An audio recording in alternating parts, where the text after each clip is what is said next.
मित्रांनो, पाठीमागील लेक्चरला आपण इतिहास म्हणजे काय ही संकल्पना पाहिली आहे. म्हणजे इतिहासाचा अर्थ आणि इतिहासाच्या व्याख्या ज्या आहेत ते आपण पाहिलेले आहेत. आता आपल्या दुसऱ्या प्रकरणातील दुसरा आपला पॉईंट आहे इतिहासाचे स्वरूप. आता इतिहासाचं नक्की स्वरूप काय आहे? जसं आपण माणसाचं स्वरूप म्हणजे काय आहे तर माणसाच्या आकारावरून यालाच माणूस म्हणतो अशी एक संकल्पना. म्हणजे जर प्राणी म्हटलं आपण, समजा एखादा त्याला 4 पाय असतात, शिंगे वगैरे असतात, समजा म्हैस वगैरे असं जर म्हटलं तर मानव जर आपण म्हटलं तर हात आहेत, पाय आहेत, त्याचं डोळे, नाक, कान, ह्याचं प्रत्येकाचा एक आकार आहे. म्हणजे हे स्वरूप आहे. मानवाचं स्वरूप, प्राण्याचं स्वरूप, म्हणजे वेगवेगळे प्राणी आहेत. स्वरूप म्हणजे प्रथम दर्शन जे आपल्याला दिसतंय ते, त्याचं रूप, त्याचं स्वतःचं रूप. तसंच इतिहासाचं स्वरूप म्हणजे नक्की काय आहे हे आपल्याला जर समजून घ्यायचं असेल तर पाठीमागे लेक्चरला आपण इतिहासाचा अर्थ आणि त्याच्या व्याख्या पाहिल्या.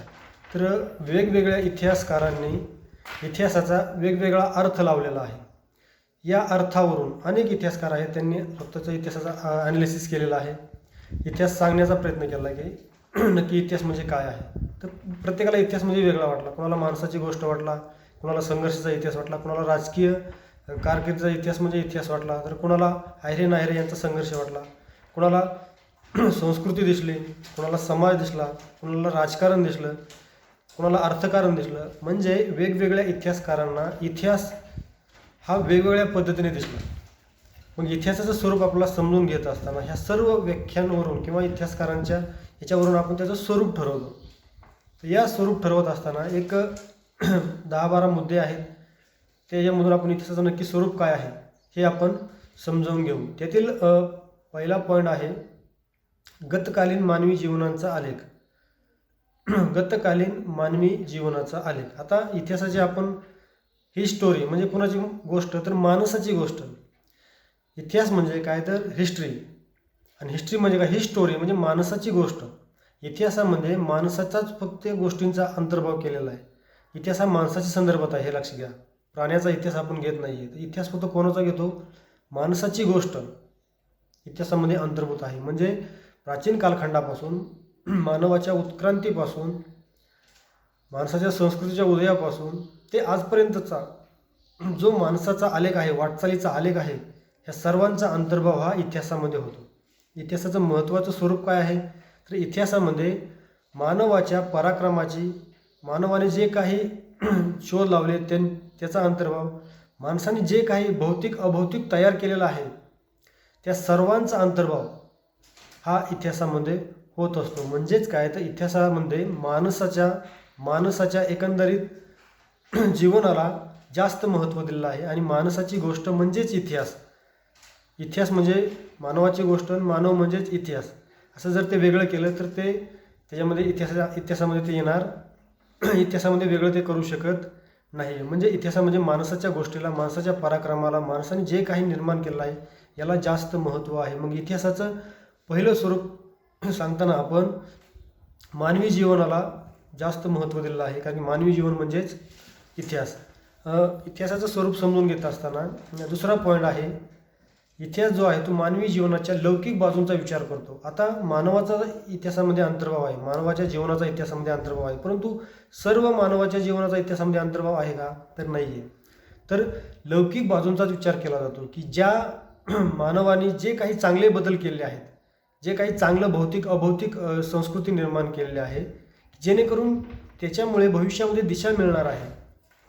आणि त्यांनी जे काही चांगले बदल बनवलेले आहेत, तयार केलेले आहेत, त्याचा भविष्यामध्ये वापर करून एक चांगला समाज निर्माण होणार आहे. म्हणजे लौकिक अर्थाने चांगल्या गोष्टींचाच अंतर्भाव इतिहासामध्ये होतो. इतिहासामध्ये अशा चुकीच्या गोष्टीचा अंतर्भाव होत नाही की ज्या गोष्टींमुळं समाजाला एक चांगली दिशा मिळेल, जे काही चांगले बदल झाले आहेत ऐतिहासिक कालखंडामध्ये, त्या चांगल्या बदलावरतीच इतिहास जे आहे तो फोकस करत असतो की त्या बदलांचा, त्या घटनेचा अभ्यास करून भविष्यामध्ये समाजाला एक दिशा मिळते. म्हणूनच लौकिक बाजूंचाच अंतर्भाव फक्त इतिहासामध्ये केला जातो. चुकीच्या गोष्टीला इतिहासामध्ये थारा नाही. म्हणजे नैतिक गोष्टीचं अधिष्ठान इतिहासामध्ये महत्त्वाचं आहे. म्हणजे इतिहासाचं हे दुसरं स्वरूप झालं. इतिहासाचं तिसरं स्वरूप आहे, इतिहास हा जो आहे तो काल आणि स्थळ या दोन घटकांशी निगडीत असतो. म्हणजे आपण पाठीमागेही पाहिलं की इतिहास म्हणजे गोष्ट नाही आहे, ही कशी सांगितली, त्याला काल्पनिकता असते गोष्टींना. तसं इतिहासामध्ये काल्पनिकता जास्त घेतली जात नाही आहे. तर इतिहासामध्ये कोणत्या कालखंडामध्ये कोणत्या ठिकाणी कोणती घटना घडलेली. उदाहरणार्थ गौतम बुद्धांनी बौद्ध धर्माची स्थापना केली. कोणत्या कालखंडामध्ये केली? इसवी सन पूर्व 5व्या शतकामध्ये. आणि ते कुठे केली? ते ठिकाण महत्त्वाचं आहे, भौगोलिक घटक महत्त्वाचा आहे. म्हणजे इतिहासामध्ये काळ आणि स्थळ या दोन गोष्टीला महत्त्व आहे. जर एखादी घटना झाली आणि त्याचा जर आपला काळच माहिती नसेल तर इतिहासामध्ये त्याला महत्त्व नाही. आणि जर स्थळ आपला माहिती नसेल तर त्यालाही महत्त्व नाही आहे. कारण की इतिहास हा पृथ्वीवरती घडलेला आहे, मानवाशी निगडीत आहे. मानवाची उत्क्रांती पृथ्वीवर झाली, त्यांनी कल्चर निर्माण केलं, त्यांनी जो काही त्याचं विकसित अवस्था आहे, भौतिक स्वरूपात जे काही निर्माण केलं, भौतिक ते सर्व पृथ्वीवरती केलेलं आहे. त्यामुळे भौगोलिक घटनाला महत्त्व आहे. आणि चंद्रावरती, मंगळावरती त्याचा अंतर्भाव आपण इतिहासामध्ये करत नाही. इतिहास म्हणजे कुठं भूगोल, भूगोल म्हणजे पृथ्वीवरती, भू म्हणजे पृथ्वी, या पृथ्वीच्या गोलावरती जो काही इतिहास घडलेला आहे त्याला महत्त्व आहे. परंतु तेही घडत असताना ते कुठं घडलेलं आहे? उदाहरणार्थ हडप्पा संस्कृती जी आहे ती सिंधू नदीच्या खोऱ्यामध्ये उदयास आली. जे जवळजवळ सर्व ज्या संस्कृती आहेत त्या सुपीक प्रदेशामध्ये आणि ज्या ठिकाणी पाण्याची उपलब्धता आहे त्या ठिकाणी या कृषक संस्कृती ज्या आहेत त्या निर्माण झालेल्या आहेत. त्यातूनच त्याचा विकास होत त्या संस्कृत्या मोठ्या झालेल्या आहेत. म्हणजे काय, इतिहासामध्ये ते परिसर म्हणजे स्थळ जास्त महत्त्वाचं आहे. किंवा आता आपण घेऊ पानिपतची लढाई. पानिपतची लढाई झाली, मराठे हरले. मग पानिपतची लढाई झाली कुठे? ज्या परिसरामध्ये पानिपतची लढाई झाली त्या परिसराचा प्रभाव त्या लढाईवरती पडलेला होता, हे लक्षात घ्या. म्हणजे मानवाचा पराक्रमसुद्धा भौगोलिक घटकावरती अवलंबून आहे. त्यामुळं स्थळ आणि काळ ह्या दोन गोष्टी महत्त्वाच्या आहेत. तिसरं इतिहासाचं महत्त्वाचं स्वरूप आहे, मानवी जीवन हा इतिहास विषयाचा गाभा आहे.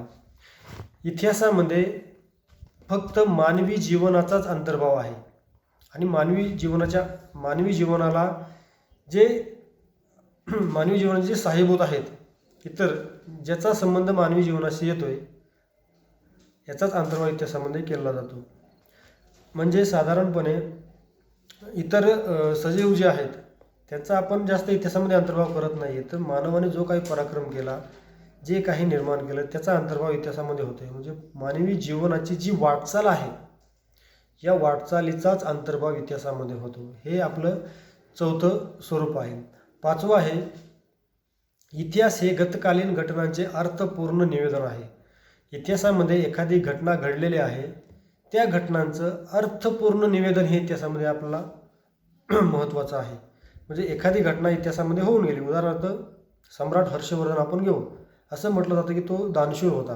तो जो महसूल जमा केला जात होता त्याचे 3 हिस्से करायचा.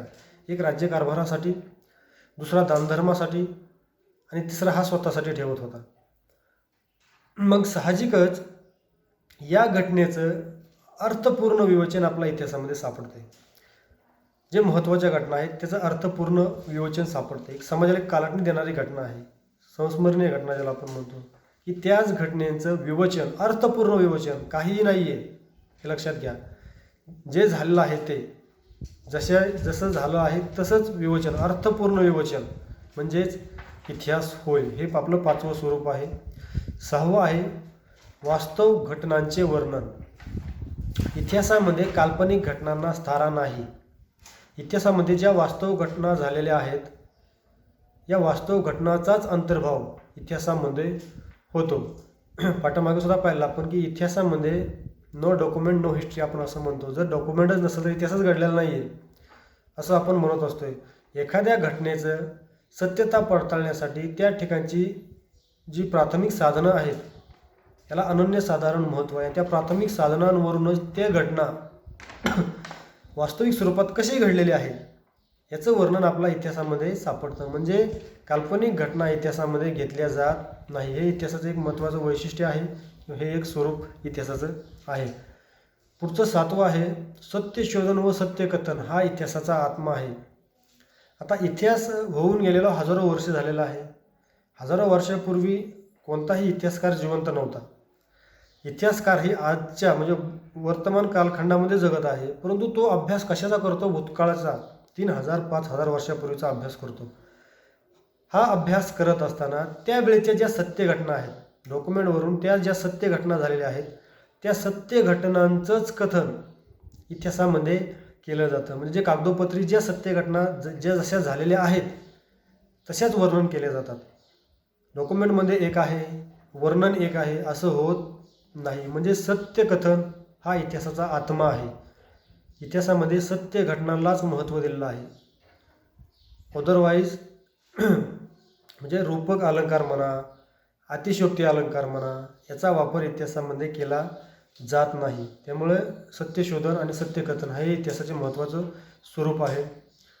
पुढचं आहे स्वयंपूर्णता. आता इतिहास जे शास्त्र आहे, पूर्वी इतिहासामध्ये फक्त राजा राणी आणि ठराविक जे इतिहासामध्ये महत्त्वाचे जे कर्तबगार व्यक्ती होत्या त्यांचाच अंतर्भाव केला जात होता. परंतु इतिहासाची व्याप्ती दिवसेंदिवस वाढलेली आहे. त्यामुळे आज मी त्याला पूर्वी जसा इतिहासाचा हिरो हा राजा होता, तसा आज सर्वसामान्य माणूस हा इतिहासाचा कोण झालेला आहे? तर हिरो झालेला आहे. म्हणजे इतिहासाचं स्वरूप बदलत बदलत सूक्ष्म घटक म्हणजे लहान लहान घटकांचा अभ्यास इतिहासामध्ये केला जातोय. म्हणजे इतिहासाची व्यापकता जी म्हणतो, व्याप्ती जी आहे ती भरपूर मोठी म्हणजे व्यापकता त्याला मिळलेली आहे. त्यामुळे इतिहास हे जे आहे ते स्वयंपूर्ण शास्त्र आहे. स्वयंपूर्ण शास्त्र आहे.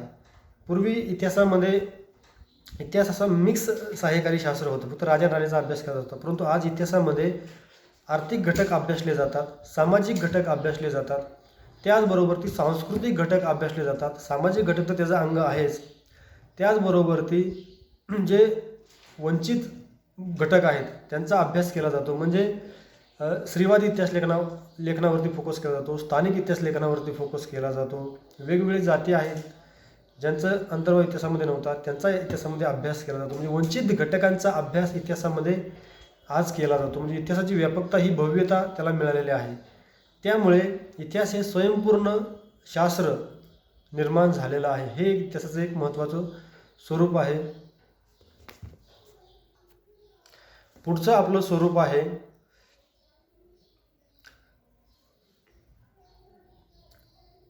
इतिहासात परलौकिक घटनांना स्थान नाही. म्हणजे ज्या लौकिक अर्थाने ज्या घटना घडलेल्या आहेत त्याचा अंतर्भाव इतिहास होतो. पृथ्वीवरती ज्या मानवाशी संबंधित ज्या घटना आहेत त्याचाच अंतर्भाव इतिहासामध्ये होतो. परलौकिक ज्या घटनेची कल्पना केली जाते म्हणजे कल्पनेचा अंतर्भाव इतिहासामध्ये नसतोय, हे लक्षात घ्या. म्हणजे इतिहासाचं एक महत्त्वाचं हे स्वरूप आहे. म्हणजे इतिहासाला शास्त्राचा दर्जा प्राप्त होण्यासाठी हे स्वरूप महत्त्वाचं आहे. हे एक वैशिष्ट्य आपण म्हणू शकतो की परलौकिक घटनांना स्थान नाही. जर आपण इतर कथा कादंबऱ्या जर पाहिल्या तर त्याच्यामध्ये परलौकिक घटनांना अतिशयोक्ती घटनांना जास्त महत्त्व आहे. परंतु इतिहासामध्ये अतिशयोक्ती किंवा परलौकिक घटकांना जास्त महत्त्व दिलं जात नाही. ज्या घटना घडलेल्या आहेत वास्तवतेचं भान इतिहासामध्ये ठेवणं गरजेचं आहे. जी घटना झाली आहे ते घटना आणि त्याचं सत्यच अनालिसिस हे आपल्या इतिहासामध्ये सापडतं. म्हणजे हे इतिहासाचं एक वैशिष्ट्य आपण म्हणू शकतो. पुढचं वैशिष्ट्य आहे किंवा पुढचं स्वरूप आहे गतकाळातील संस्मरणीय घटनांची निवड इतिहासामध्ये केली जाते. आता इतिहासामध्ये सर्व घटना अंतर्भूत आहेत का? तर नाही आहे. ज्या महत्त्वाच्या घटना इतिहासामध्ये घडून गेलेल्या आहेत त्या महत्त्वाच्या घटनांचाच अंतर्भाव हा इतिहासामध्ये केला जात आहे. म्हणजे हेरोडोटस जर संकल्पना तुम्ही पाहिली तर ते म्हणतोय की भूतकाळातील संस्मरणीय घटनांचा अभ्यास म्हणजे इतिहास. आता संस्मरणीय घटनांचा अंतर्भाव इतिहासामध्ये का आहे? तर संस्मरणीय घटना भावी पिढीला ह्या प्रेरणादायक असतात. त्यामुळे या संस्मरणीय घटनांची नोंद करणं महत्त्वाचं आहे. त्यामुळे हेरोडोटसच्या इतिहासामध्ये आपल्या या घटना सापडतात आणि हे एक इतिहासाचं महत्त्वाचं स्वरूप आहे. आज मी त्याला सुद्धा आपण अत्यंत महत्त्वाची घटना आहे ती घटनाच आपण सांगतो. आयुष्यामध्ये दररोज ज्या घटना घडतात त्यांचा अंतर्भाव आपण आपल्या एकंदरीत इतिहासामध्ये करत नाही. तर एखादी घटना जी भविष्य कालखंडासाठी जी प्रेरणादायी आहे आणि ती लक्षात ठेवणं गरजेचं राहते. मग अशा घटना ज्या आहेत त्याचाच अंतर्भाव, महत्त्वाच्या घटनांचा अंतर्भाव हा इतिहासामध्ये केला जात आहे. पुढचं स्वरूप आहे इतिहास म्हणजे भूतकाळ आणि वर्तमान काळ यांच्यामध्ये सतत चालणारा हा संवाद. ही जी व्याख्या आहे E.H. कार यांनी केली आहे. म्हणजे इतिहास म्हणजे फक्त भूतकाळ घडलेली घटना नाही आहे, तर वर्तमान काळातील घटना आणि भूतकाळातील घटना यांच्यामध्ये सतत चाललेला जो संवाद आहे त्याला इतिहास म्हटलेला आहे. म्हणजे इतिहास हा स्थिर नाही आहे, तर पाठीमागच्या घटनेचा प्रभाव होऊन वर्तमान कालखंड हा ठरत असतोय.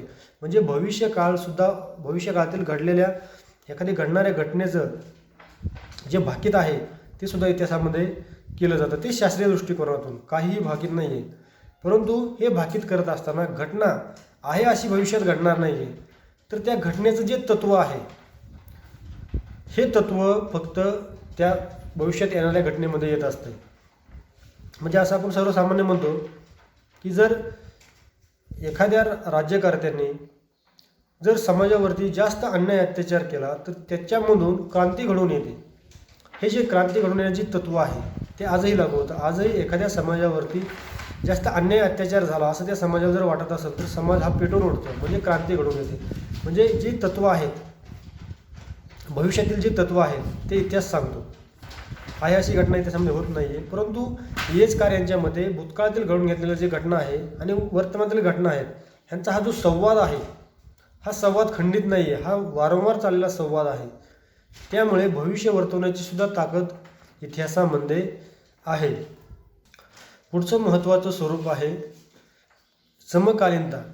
इतिहासामध्ये समकालीनता हे तत्त्व महत्त्वाचं आहे. बेर्नार्ड क्रोसे यांच्या मते भूतकाळातील घडलेली घटना ती घडत असताना ती घटना ही वर्तमान काळामध्ये घडलेली आहे. म्हणजे आज जरी ती घटना भूतकाळामध्ये असेल, समजा 3000 वर्षापूर्वी एखादी घटना घडलेली आहे, आजचा विचार जर आपण केला तर ती घटना भूतकाळामध्ये घडून गेलेली आहे, परंतु जी भूतकाळात जी घटना घडलेली होती त्या कालखंडामध्ये त्यावेळेस ती घटना ही वर्तमान काळात घडत होती. मग बेर्नार्ड क्रोसे काय म्हणतात की समकालीन हे जे तत्त्व आहे, जे भूतकाळात घडलेली घटना आहे ती त्यावेळेस ती वर्तमान काळात होती आणि हे तत्त्व इतिहासामध्ये महत्त्वाचं आहे. त्यामुळे आज जे वर्तमान काळात एखादी घटना घडत असेल ती भविष्य काळाचा इतिहास होणार आहे. म्हणजे आजची जी घटना एखादी घडत असेल ही जरी घटना वर्तमान कालखंडामध्ये असेल तरी भविष्यामध्ये जर भविष्याचा विचार केला तर भविष्य काळामध्ये आजची घटना ही भूतकाळ याच्यामध्ये असणार आहे. म्हणजे क्रोचे यांचं एकंदरीत त्यांचं म्हणणं तेच आहे. आणि R.D. कॉलिंगवूड यांनी हे जे स्वरूप आहे, हे जे तत्त्व आहे हे याला मान्यता दिलेली आहे. म्हणजे इतिहासामध्ये समकालीनता तत्त्व अत्यंत महत्त्वाचं आहे आणि हे एक इतिहासाचं एक महत्त्वाचं स्वरूप आहे. म्हणजे आपण एकंदरीत इतिहास म्हणजे काय, ज्या पाठीमागे ज्या व्याख्या पाहिलेल्या आहेत, प्रत्येक इतिहासकारांनी इतिहासाचं स्वरूप हे वेगवेगळ्या याच्यामधून दाखवण्याचा प्रयत्न केलेला आहे आणि त्याच्यावरून आपला इतिहास म्हणजे नक्की काय आहे हे एक 10-12 मुद्द्यामधून आपण ते पाहिलेलं आहे. पुढील लेक्चरला आपण इतिहासाची व्याप्ती म्हणजे इतिहासाचा अभ्यास करत असताना इतिहासाची व्यापकता किती आहे, कोणकोणत्या क्षेत्रामध्ये इतिहासाचा विस्तार झालेला आहे, एखाद्या इतिहासाचा विस्तार म्हणजे व्यापकता आपल्याला पुढील टॉपिकमध्ये पाहायची आहे. आजच्यापुरतं एवढं. धन्यवाद.